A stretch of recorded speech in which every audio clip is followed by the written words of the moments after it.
Unable to keep up with the who, the when, the why, and the how? Well, fear not. It's a little late, but this is last week's news. Now, what's up, guys? How you doing? Welcome back to the channel. Glad you stopped by, and if you're new, hey, grab a seat and stay a while. But do me a couple favors first. Go down and hit that subscribe button. Then go next door, ring that bell, make sure it says all so you know when the next video pops up. Hit that like button, and before you head out, drop a comment. And if you're one of the regulars here, welcome back for another round. I ask that you also hit that like button, and before you leave, drop a comment. YouTube does love the comments. And of course, share the video out on all the socials. All right, before we get started, a couple shout outs from over the weekend. Was on a couple streams. Fractured Filter and Left Eye Ego. Thanks for having me on. A lot of fun both times. I'm going to leave links to both their channels down below in the description. Check them out. All right. It's Monday. You know why we're here. Catch you up on a couple stories you might have missed in the week that was pop culture. Going to spend some time in the legal realm this week. So strap in, folks. It's going to be fun. All right. Our first story comes to us from Deadline. Alec Baldwin. Remember that guy? Yeah. Well, apparently, the involuntary manslaughter charges have been officially dropped from the fatal shooting on the set of Rust, where Alec Baldwin was starring and also executive producing. The prosecutors filed the paperwork on Friday, bringing the matter to a close. For now. The case is dismissed without prejudice, and the investigation is still active and ongoing. This is a quote from this article. Now, this doesn't mean that Alec Baldwin is in the clear. Let me pull up what was actually said here from this article. To that end, while Baldwin will not face charges now, without prejudice means the matter can be reopened at any time. Morrissey and Lewis, those are the special prosecutors, made that point clear Thursday in a statement on the shifting circumstances of the case. This decision does not absolve Mr. Baldwin of criminal culpability, and charges may be refiled,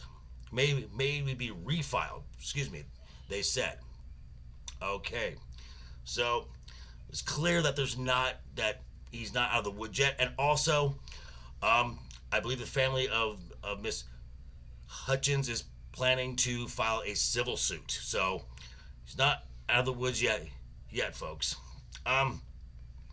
So, and we're gonna stay with Deadline right now. For a while, they've been banging it out. They were banging out the stories this past week, and again, all links will be down below in the description. So, Jonathan Majors, he's having a rough time right now.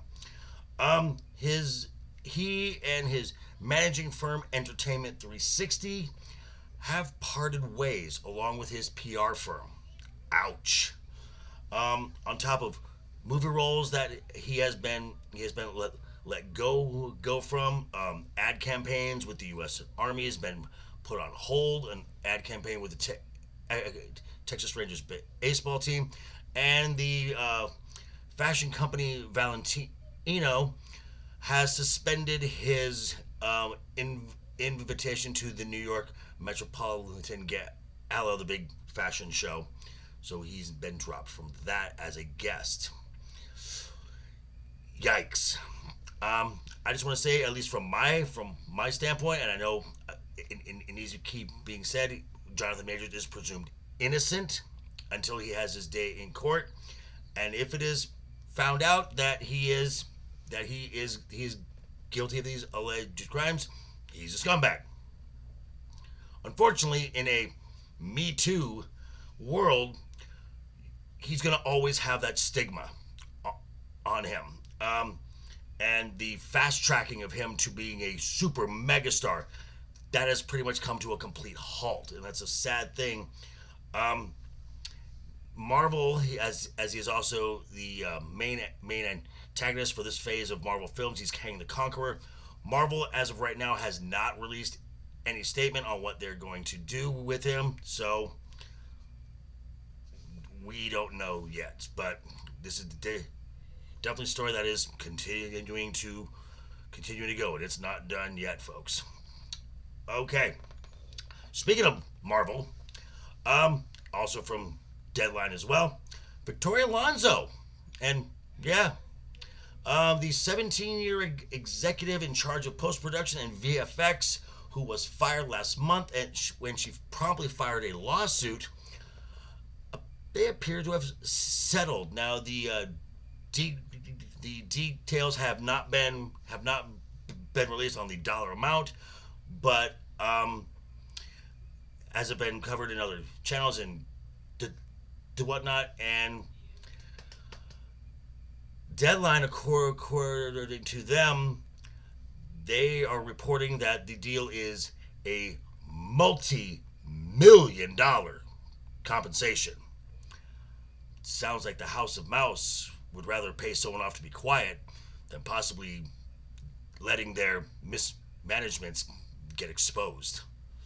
Can't say I blame them. Speaking of mismanagement and Disney, we're going to go to, this time, the Orlando Sentinel.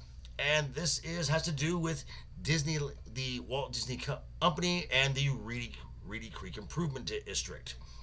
Now, during the most recent annual shareholders call, Bob Iger seemed to let slip something that was suspected for some time, that the Walt Disney Company and the Reedy Creek Improvement District, the independent governing body of the special tax district for which Walt Disney World sat on, are one and the same. This prompted an investigation by the Florida state government, which had dissolved the previous board of directors and thus had dissolved the Reedy Creek District, saying this old law from 1967 no longer applies. You now have to play by the rules as SeaWorld, Universal, etc. Well, and then the state legislature appointed a new board. Well, and I want to highlight something from this article here. Where it was? Yeah. Okay. Lawyers detailed what they considered to be other problems, such as quote-unquote unconstitutional, one-sided contractual terms that sought to confer governmental powers to a private business. Quote, I can tell you that I've never seen more blatant and hostile attempt on a scale like this to openly thwart the law, end quote, said Alan Lawson, a lawyer working for the new board set up by the legislature, and he was also a former state Supreme Court justice. In the case, they also highlighted the role Disney had in the legal affairs of the Reedy Creek District when they showed the email email that they said was from Disney World's chief counsel John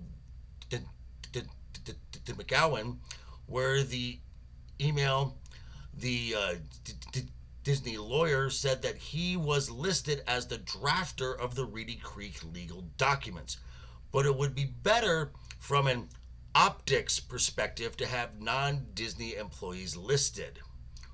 Ooh, better for optics.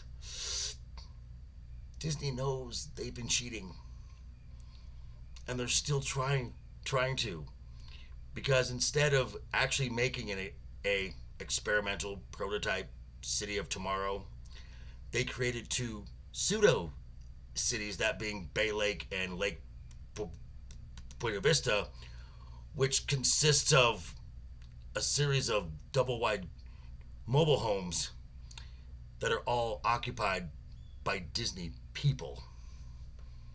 That's not a good look, isn't he? I'm just saying. Oh, and in other news, the Disney Plus TV series National Treasure was canceled after one season. I know that upsets all 5 people that watched it.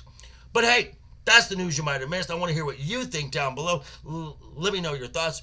And check me out tonight, 5 p.m. Pacific, 8 p.m. Eastern, over on Legion Talk, going back to the world of Westeros, Game of Thrones, Season 3, Episode 4. And I'll see you guys on Wednesday for something new.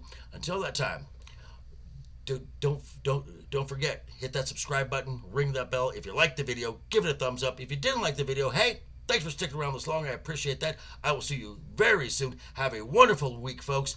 Always have fun. Hashtag keep talking. And always keep that smile on your face. Toodles.